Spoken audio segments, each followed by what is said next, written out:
Hello and welcome everyone to my channel, Teatime and Spells. My name is Melissa, and in today's video, we are going to be doing a WIP and chat.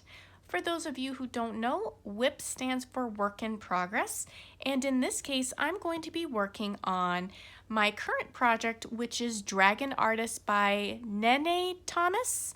I apologize if I'm butchering the name, but I've been on a dragon kick lately. I've been reading and listening to the Fourth Wing series, so I've been enjoying the dragon motif lately. So if you are interested in tagging along, maybe working on a project of your own while I introduce myself during today's WIP and chat, then please grab yourself some snacks, maybe a cup of tea.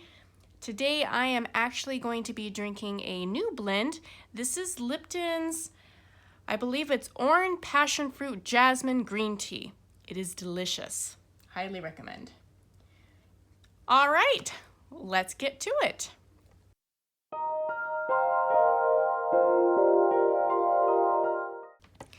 So, for my WIP and chat, the biggest thing I want to do is basically take this time to introduce myself to you all. So, my name is Melissa. I am a 30-something-year-old married mother of a child, and I recently fell down the rabbit hole of diamond painting this year. In fact, January of this year is when I really started doing diamond painting. And funny story, I got into diamond painting because I found a diamond painting kit that I ordered off of Facebook through one of those advertisements, I want to say like 2 years ago. So it was quite a while ago. And I remember I ordered it, it was around Christmas time, and I thought, oh, great, you know, it could be like a Christmas gift to myself and, you know, something fun that I might like, you know. I enjoy puzzles and cross-stitching and all kinds of other fun crafts. So I thought, you know what, diamond painting looked kind of interesting. So why not? Why not give it a shot, see if I like it? Well, I got it for Christmas, got it wrapped up and everything. And then life happened. I think we had like renovations for the house that ended up springing up unexpectedly. And then that kind of like took over our life for the next year and a half, and I remembered placing it in the upstairs closet for safekeeping, and as you probably all are aware, that means that we forget about it for a good amount of time. And I was cleaning for New Year's, cleaning out that second bedroom closet, and I found it and I was like, oh yeah, I should give that a shot. So I opened it up. It was one of those cheaper ones from China or something, I don't know. And I ended up doing it in like 3 days. I think it was like a 30 by 30, one of the standard smaller size ones. But I loved the process. And the end result wasn't bad. You know, it wasn't anything like this. I mean, this is quite massive, but it was fun. And the process was what got me. And that was when I was like, ooh, I want to try more of these. So I went on Amazon and I think I ordered like 4 or 5. Most of them were dragons. Again, I'm on a dragon kick. But one of them was of a black raven with like a stained glass kind of motif background. And that one turned out really nice looking.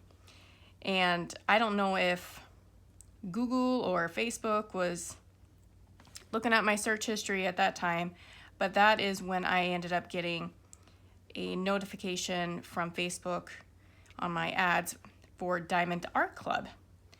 And I looked at some of their stuff and I was like, oh wow, this stuff is gorgeous.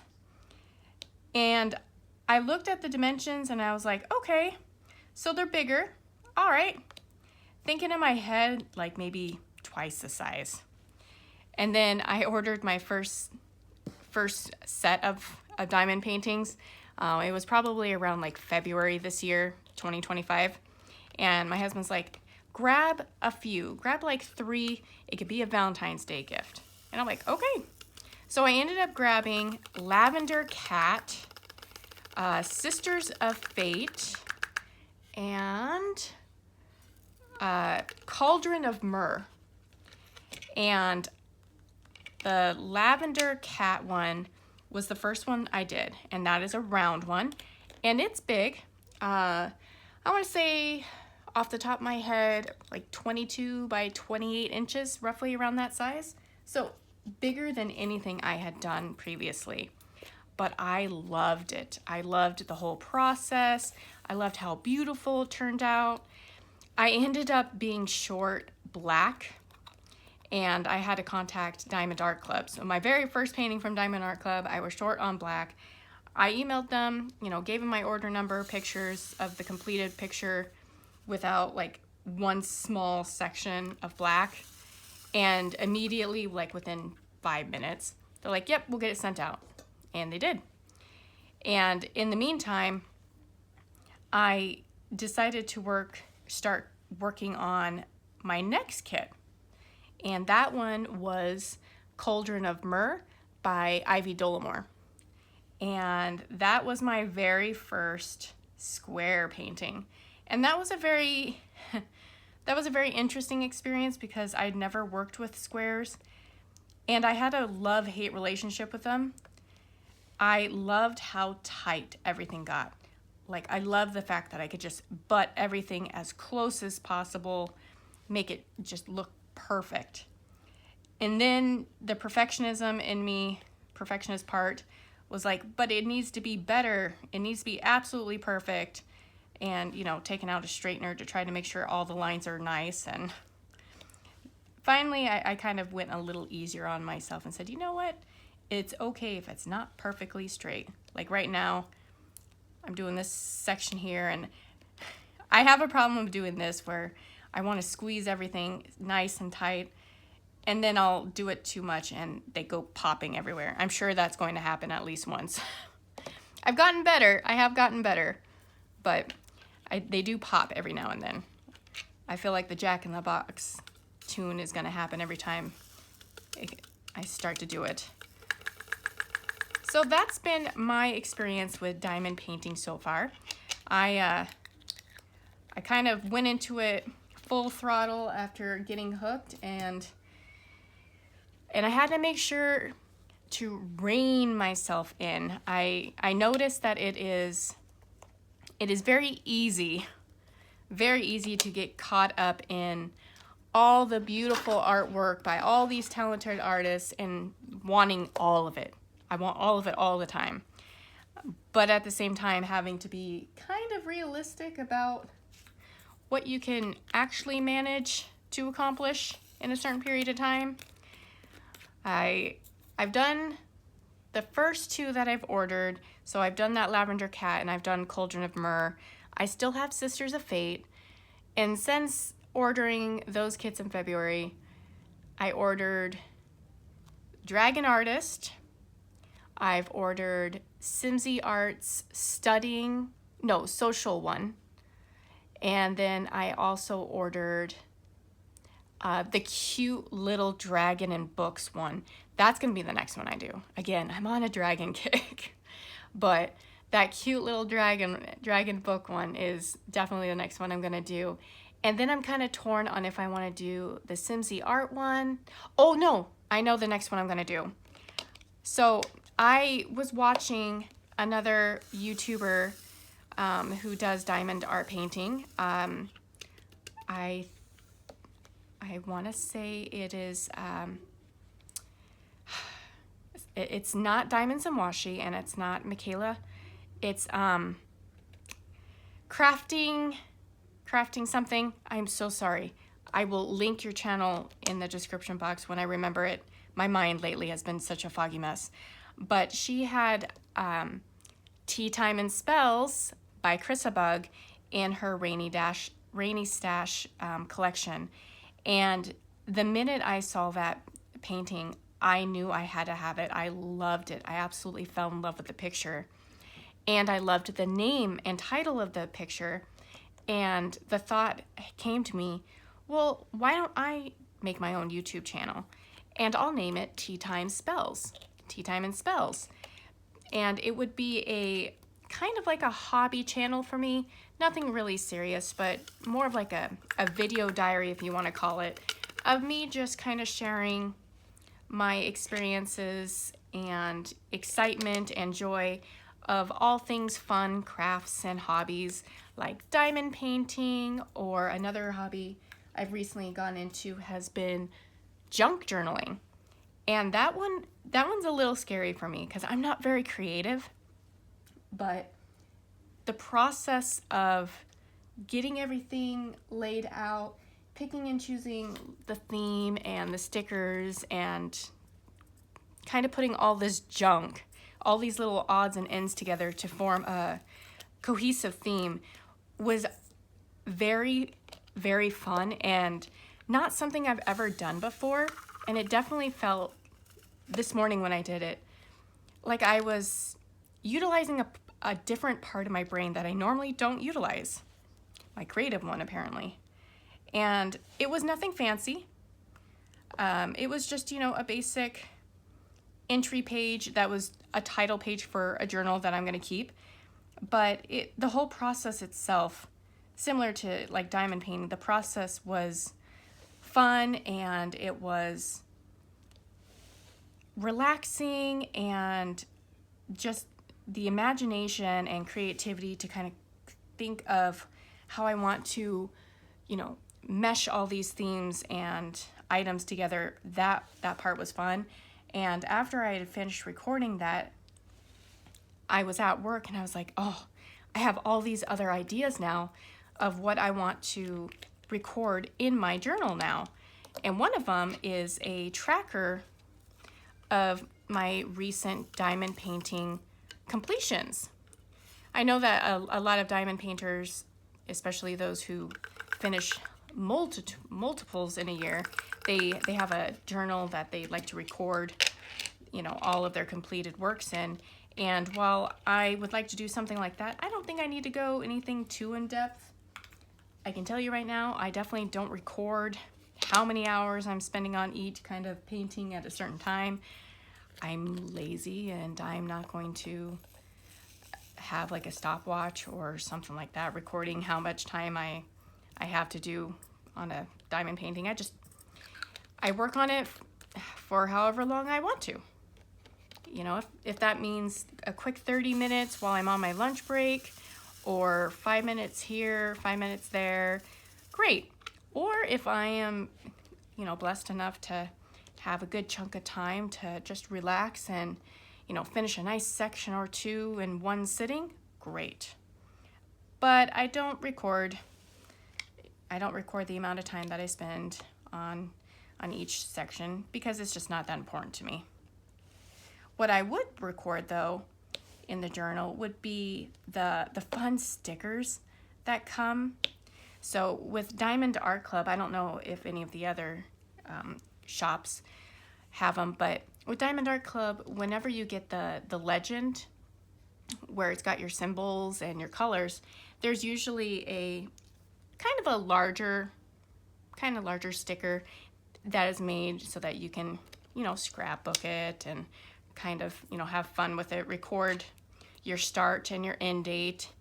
And that is the sticker that I would like to record in a journal, along with the start and end date, if it was a square or a round kit, the size, the artist, and probably just like maybe like a small summary of how I felt doing it, if I really enjoyed it, or if it was not one of my favorites because it was too confetti heavy, or if I got burnt out, maybe just some thoughts. It doesn't need to be anything fancy, doesn't need to be anything too in-depth, just a quick little blurb about what I liked and what I didn't like about it.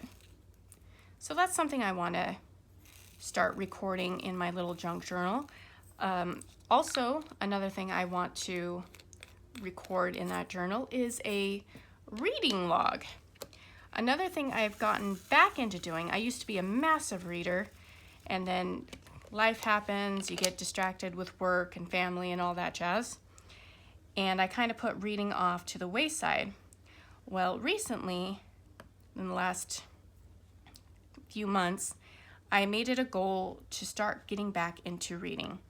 Instead of doom scrolling on Facebook or on my phone, just taking some time and reading, a chapter or two of my current book. Or when I'm diamond painting, I've really been enjoying audiobooks. And right now I'm currently reading the Throne of Glass series. I am currently on the Assassin's Blade book, which, depending on the order that you do it, is either going to be the first book or the fourth book. And somebody was really kind to print out a bookmark on the reading order, if you want it to be the chronological one or if you wanted it to be the romantic, more impactful reading order. And I chose that one because I plan on tandem reading a couple of the books at the same time when it gets to that point. So I'm 3.5 books into Throne of Glass, and this is the one my husband got me the entire box set for Christmas, and I've been slowly reading that. It's not usually a series that I would normally stick with. I've read A Court of Thorns and Roses, the entire series by Sarah J. Maas, and I loved it. So when I started the Throne of Glass series, I was surprised at the lack of romance in it. Kind of disappointed, actually. But I kept hearing, you just gotta stick with it. Don't worry, things will pick up.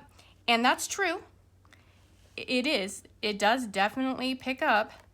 But I will say I was kind of surprised at the very different tone that the two books had, or the two series had from each other. They're both really good so far. But I will say that Throne of Glass, the series so far, has been definitely a slow burn, but as long as you stick with it, the character development has been amazing, and you do definitely get kind of sucked into the backstories of the characters and kind of invested to see how things will develop. So I'm definitely starting to get more into that book. But that's the one that I'm reading physically. While I'm diamond painting, I've been listening to the Fourth Wing series. And this was one that I had heard a lot about, and everyone would gush over, and I'm like, okay. I didn't really think too much of it, but my sister was like, no, you really gotta listen or, read this series. It's super good. And I had a surgery scheduled on April 4th, and I was gonna be out of the office for a couple weeks for medical leave. And I was like, all right, well, that's probably a good opportunity then to listen to this book series while I diamond paint. So I listened to Fourth Wing, I want to say, in a couple of days. And that was one where I wasn't quite sure if I was going to like it or not.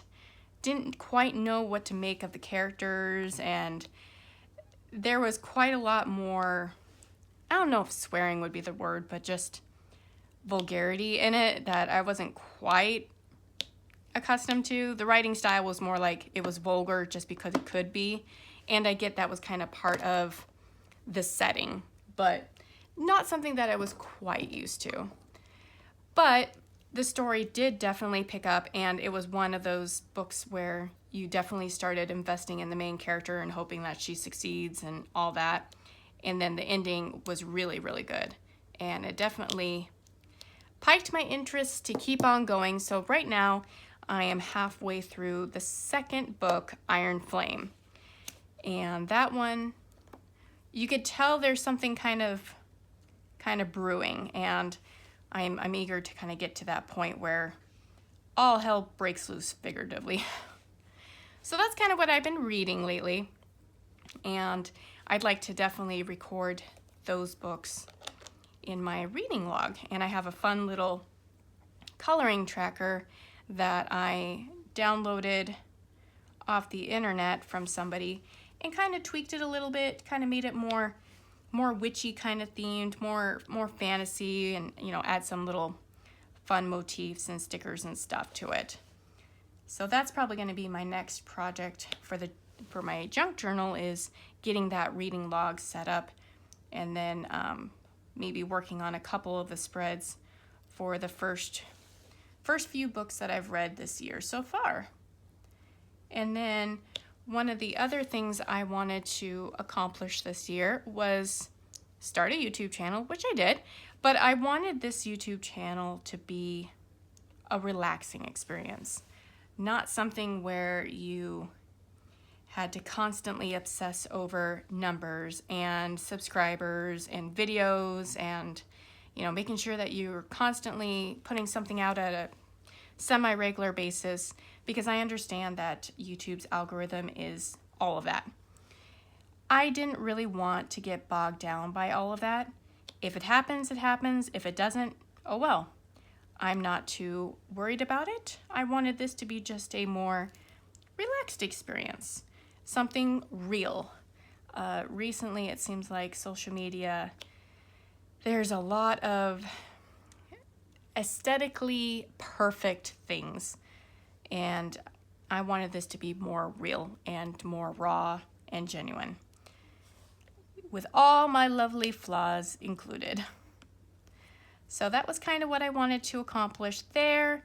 And then I kind of wanted to pick up maybe a skill or two. One of the things I realized while I was doing my junk journal is that my handwriting's atrocious.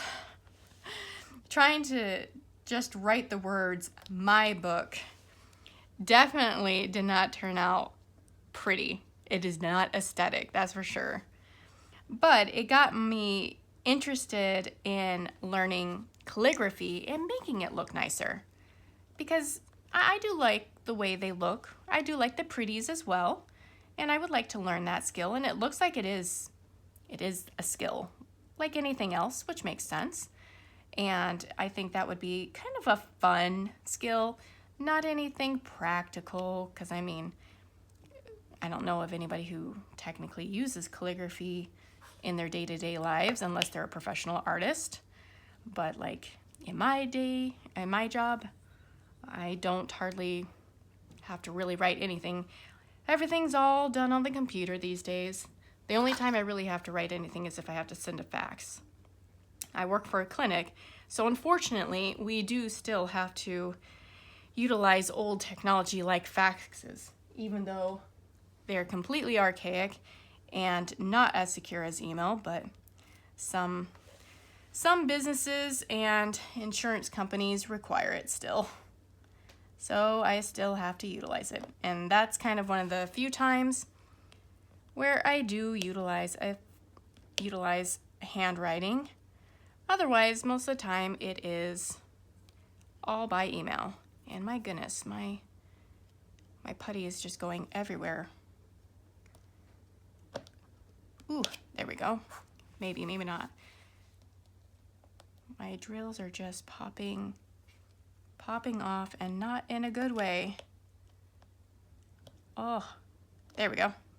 Kind of. There. Oh no. There we go. Okay.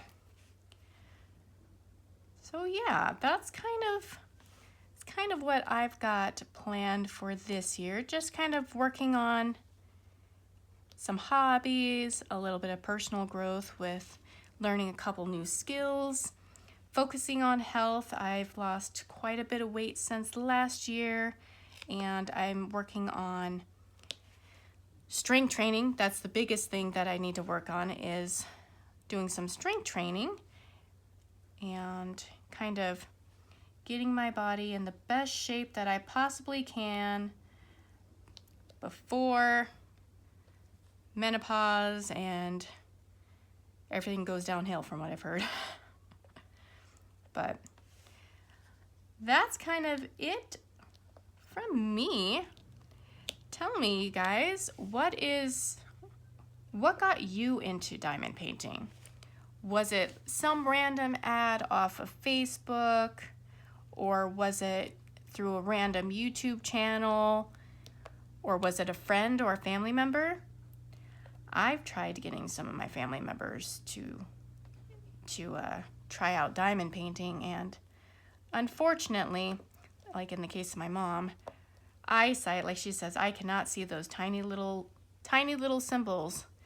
And I gave her a light pad too, but I get it. She suffers from chronic migraines, and straining your eyes on the little symbols sometimes, and just your neck and your back, I get that. That can be hard, so I get it.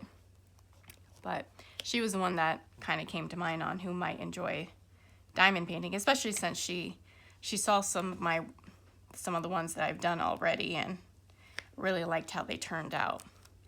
Because what I do is when I finish with one of my big ones, I bought a cheap Walmart poster frame. And what I do is when I'm finished with one of them, like currently Cauldron of Myrrh is hanging up. That way each one of my diamond paintings kind of has a moment of fame in the household for like about a month or so. A lot of these bigger ones take me roughly about 3 to 4 weeks to finish, give or take, depending on how busy I am and how much free time I've got.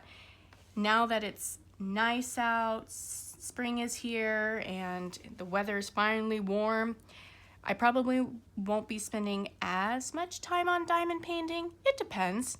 I'd like to soak up the sun and utilize spring outside as much as I possibly can, because I live in the upper Midwest and you have to take advantage of the nice weather when it's here, because depending on the year, that nice weather might last you 2 months, could last you 4.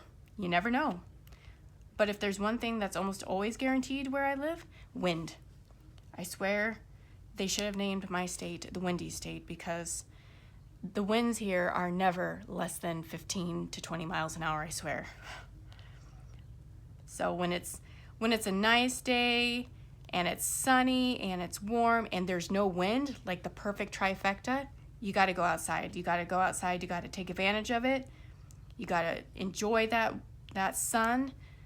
Get yourself some vitamin B and just enjoy it while it lasts, because it does not last very long here.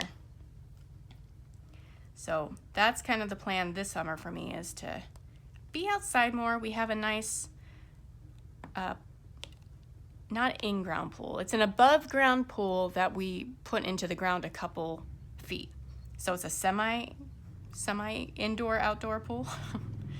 And we plan on enjoying that pool, weather allowing, of course, as much as we can this summer. And we also started a garden outside, and we're hoping that takes off and flourishes. And we might also be grabbing some chickens. I have a new doctor that started at our clinic about a month ago, and his family has chickens.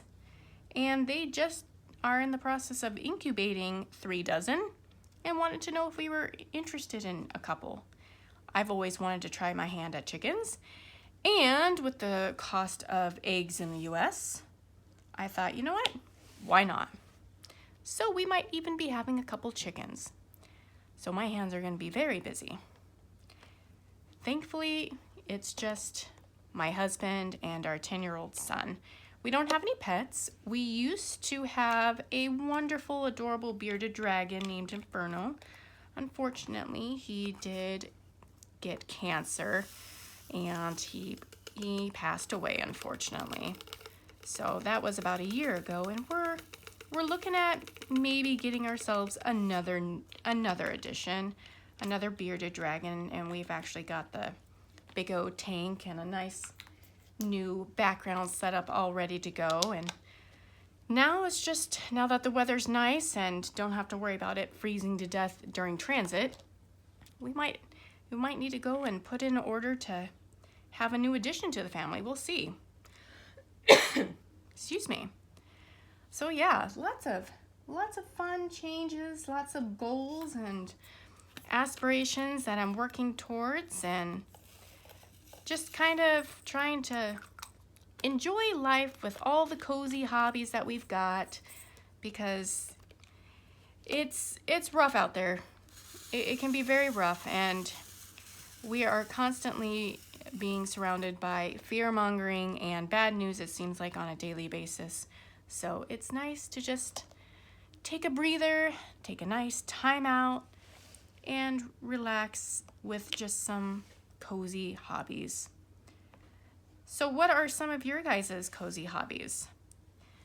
Is it diamond painting, puzzles? I have a whole collection of puzzles. That's something I need to get back into. Do you guys do any journaling, reading?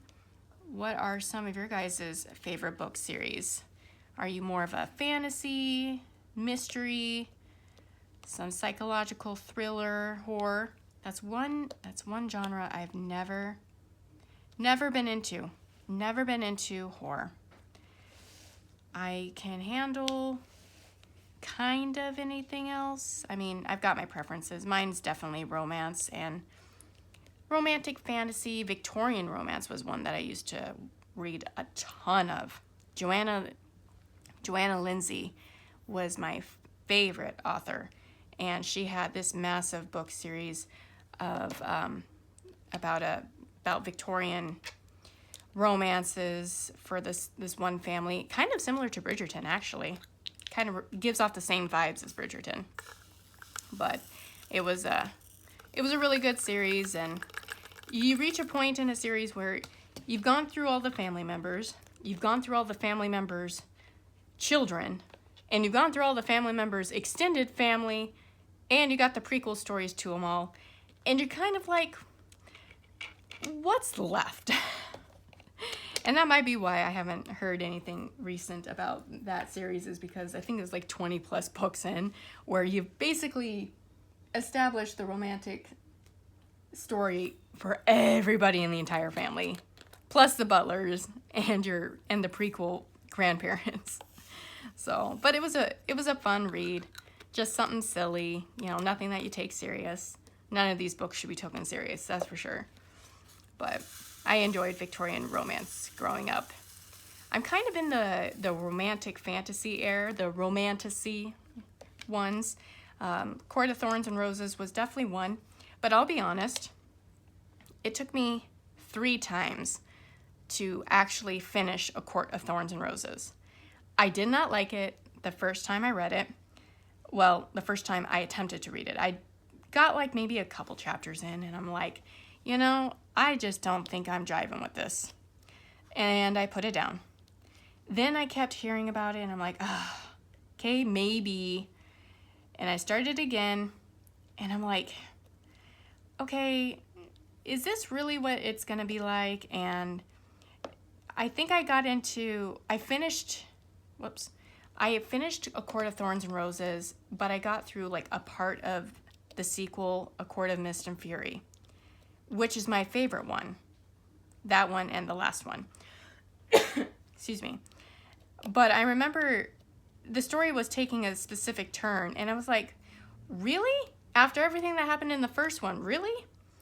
And I remember putting it down thinking, you know what? Is this going to be like the Sookie Stackhouse novels where she's going to sleep with everybody in the entire series? And I kind of put it down. And then finally, the third time around, I remember coming across a comment that somebody had made, I think it was on Facebook, with kind of a similar question on if the main character was going to be constantly like jumping around with suitors. And somebody responding, no, you gotta power through the second book, and once you do, everything kind of makes sense. And they were right. They were absolutely right. You had to power through it. So the third time was a charm, and then I ended up just going through them back to back to back, and just going through the entire series super fast because I was hooked. Loved it. And my husband and I were actually in the process of reading, or not reading, but listening to A Court of Mist and Fury. And then we were listening to it, I think on Spotify, and I think we canceled our subscription, so we stopped listening to it, but he was really interested in it. He thought A Court of Thorns and Roses was okay. It got better when she gets to Under the Mountain and has to face the trials, and that's probably one of my favorite parts too. So Sarah J. Maas, it seems like when it comes to her books, for me, they're more of trust the process, trust the journey, and eventually it will all work out in the end. They definitely were not books that hooked me or grabbed me from the start. So they're definitely slow burns for me. And Throne of Glass is my biggest challenge series because I am very much used to reading mainly fantasy or romance, and the Throne of Glass series has some, but it's really a lot of character development and setting the stage and the background, and I'm enjoying that. I am enjoying that, but there are times when it's kind of like, all right, I get it. Can we get to some good parts, either some monsters or some romance or just something to kind of pick up the pace a little bit? There's some parts that can be just a little bit draggy. But all in all, though, I think I am enjoying the series. Each book is better than the last one, I will say that. And when you do get to the secrets and, explanations for the characters' backstories, they are worth it.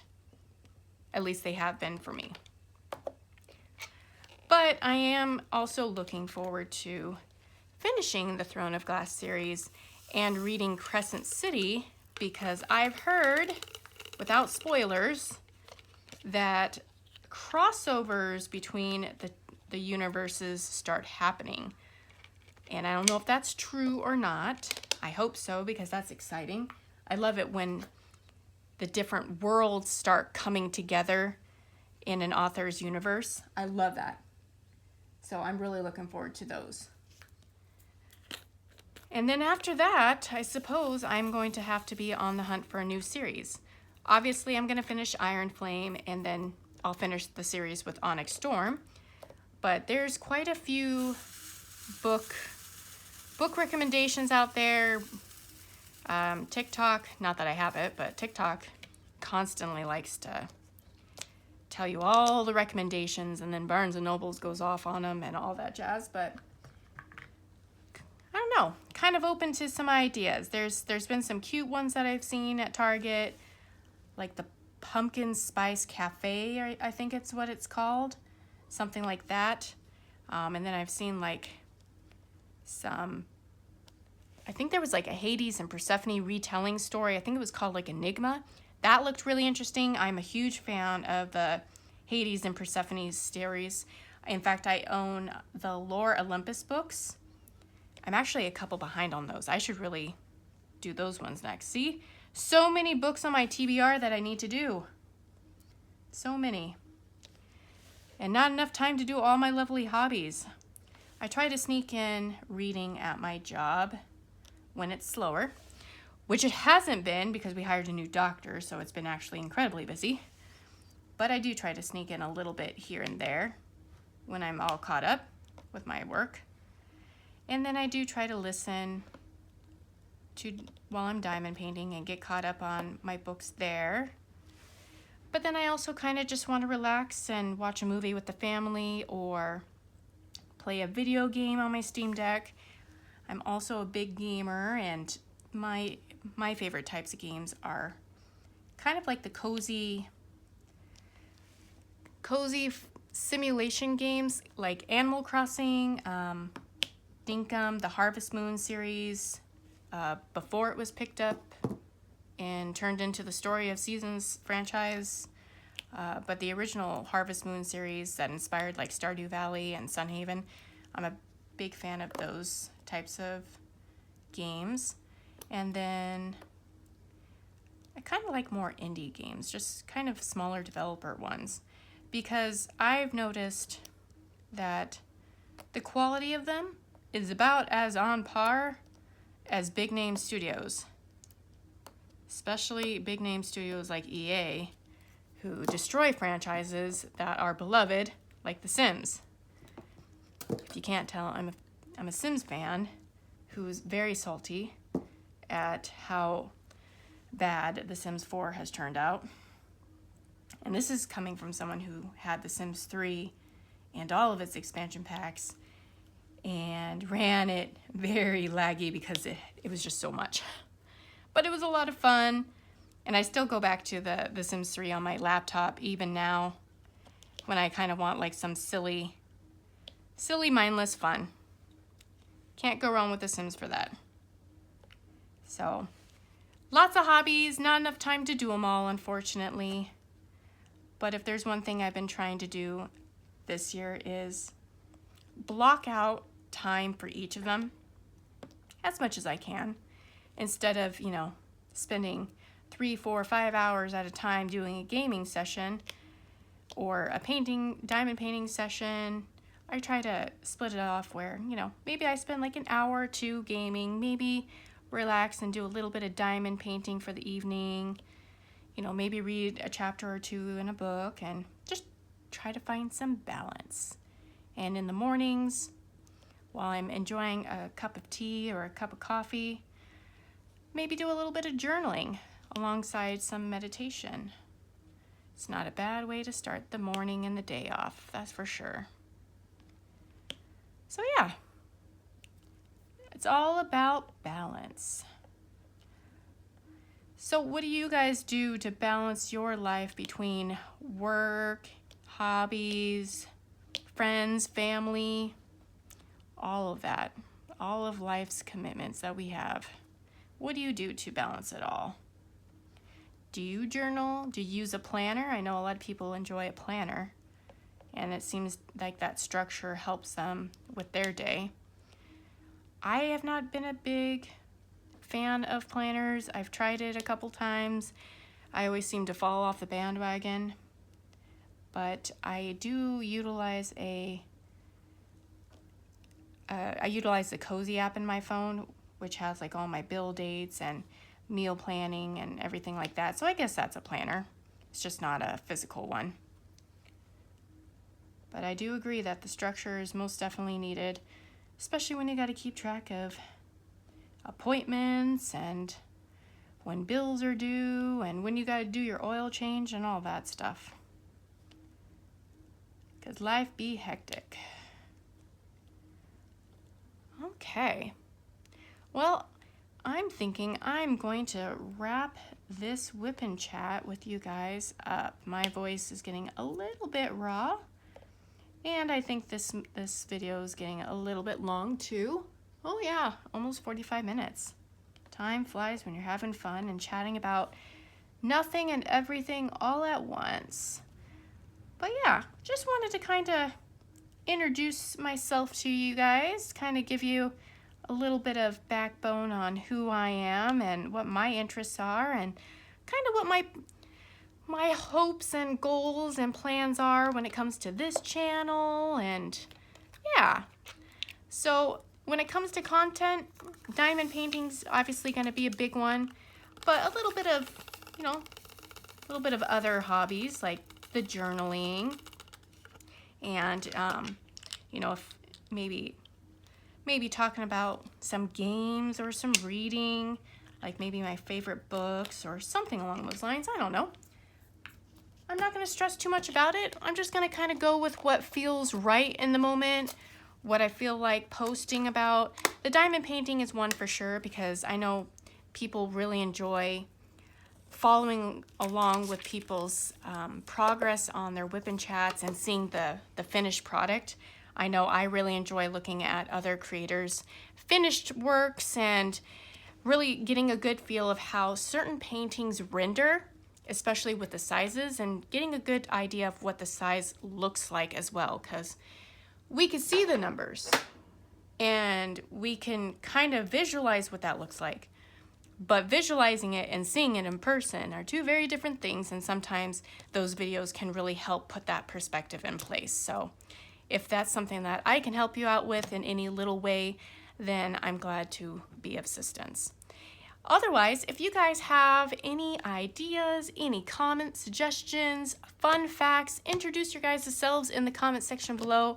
I would love to hear about it. I would love to get to know you guys. I started this channel like a week ago, if that, and I've got 5 subscribers, and I will tell you, I am absolutely surprised that I have any subscribers, to be quite honest. And the fact that that 5 of you guys thought it awesome enough to actually subscribe. So to those 5, thank you. I appreciate that. I appreciate you. And I hope I can live up to your guys' expectations. So thank you again for joining me and relaxing for a spell while I just chat your ear off. So anyways, hopefully you guys enjoyed it, and if you look forward to further content, hit that like button and subscribe, and hopefully I will hear from you guys soon.